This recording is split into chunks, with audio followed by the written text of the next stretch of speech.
From the Mapleview Animal Hospital studios, this is the WHTC Morning News with Gary Stevens and Peg McNichol on 99.7, 1450 WHTC and WHTC.com. We welcome you back to the WHTC Morning News for this Friday, April the 30th. And Friday mornings at this time, we travel Michigan, find out what's going on in travel and tourism in the state. Fun things to do, as I like to say, with a tank full of gas and a lot of hopes and ambitions. It's our Travel Michigan segment, and Dave Lorenz of Pure Michigan joins us as he does most Friday mornings at this time to talk about travel and tourism. Dave, good morning. Hope all is well with you and the family.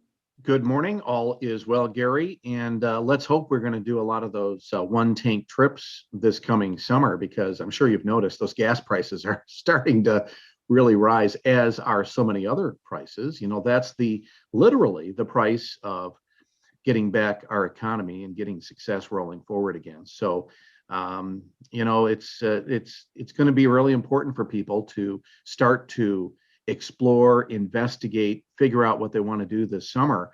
Because if you make your plans now and you make your bookings right now, you're going to save some money. That's, I think, the best tip I can give for you right now. We can feel it, can't we? This virus thing is really getting to the point where, so many of us are getting the vaccines, and, everybody's just feeling much better about things. Even the governor was saying that, hey, if we get to that point pretty soon, we'll be able to open things up officially. So I'm really suggesting people go to michigan.org, do your planning, make your reservations now. Because, man, oh man, it's going to be a busy summer. And just like everything else, if you book now, you're going to be able to very likely save some money, because if we get closer to that date, it's going to be busier. So, cost grows as demand grows, as we're seeing in every other part of the economy. So let's lock in those deals now. It's a great idea. Now, let me ask you this. I don't know how much you've been able to do some canvassing of some of the tourism leaders, resort leaders, hotel people, about the governor's metrics idea to try to reopen Michigan based on metrics. Some say it's long overdue. Others saying, hey, it's a good idea. Well, I can tell you from previous conversations, even though I haven't talked to many people since yesterday's announcement, but the industry has really been asking to change the rules so that, for instance, when we do open up, we're not putting an arbitrary number out there. To say you can have 50 people in a room, and the size of, an arena versus the size of a smaller room. So now, you heard that this is going to be based on percentage of capacity, and the industry is very happy, I can tell you about that. And I had personally talked to the administration about that just a few weeks ago, just explaining that the industry really feels that makes more sense. And the fact is, the travel industry knows how to professionally handle their parts of the business. So when we are allowed to open up business meetings and conferences and conventions and events and such, the industry is going to do all they can to make sure that's professionally run, to keep everybody safe, because nobody wants to go back. Nobody wants to go back. So I think it's going to be really appreciated to see this latest announcement. And I like the idea of putting responsibility on our shoulders, of giving us the responsibility to do all we can. And if we collectively can get this done, we can get back there sooner. Now, let's set it. Well, actually, no, let's not set it aside. Talk about the importance of this weekend, the Tulip Time Festival. It has been long said that the Michigan spring and summer tourism season begins in Holland the first Saturday in May.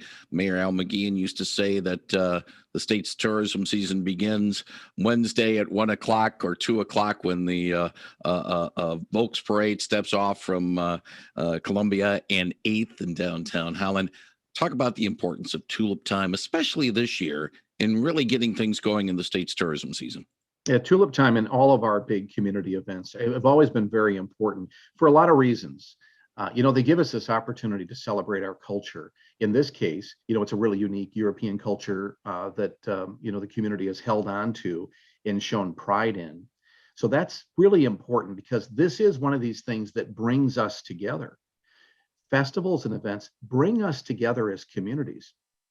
If there's ever been a time when we need that, it's right now. You look at the financial impact. Most small businesses that cater to, let's say, the traveler, like restaurants and retailers and things, they would never be able to survive with just resident activity. They need those big boosts during special events. And even if the actual financial activity doesn't happen during that special event, this is a window to the world for businesses. So let's say somebody comes in, they come to the festival, they literally look through that front window of that store and they say, well, I want to enjoy the carnival right now, but I'm going to come back because now I know that's there. That's how this works. It just kind of keeps on flowing with benefit. And we do look at Tulip Time as one of those two big events. We've always looked at Blossom Time as well as another one of the big, early season events, as kind of like the kickoff to the warm weather season. So I am so thrilled that the Tulip Time Festival folks decided to move forward and that they've made all the adjustments necessary to do it safely. I know I'm going to miss the parades myself. I'm not going to miss dressing up in the costume, but I am going to miss walking the parade myself and being there. But here's the thing: if we all do this right now, next year we're going to be able to bring everything back that we all love so much in every way. So let's do all we can to come together at this moment. And again, it's going to be important, even at the festival, that we do everything right. When we're out there in crowds, wear that mask. Really, it's not a big deal. I know some people say, you can't tell me to do this. Well, tell yourself, make this a personal responsibility issue, please. Really, I'm pleading with you. If we do this, we will get back to normal. It is that simple. He is Dave Lorenz. He is the Vice President of Pure Michigan, part of the Michigan Economic Development Corporation. Dave always likes to say, and Tim Allen does as well, your trip begins at michigan.org, and like Pure Michigan on Facebook, and keep on tap of all the fun things going on in our state. Dave, thank you very much. And if all goes well, let's do this again next Friday morning. Sounds good. Thank you much. Thank you very much, Dave Lorenz on 99.7 and 1450 WHTC.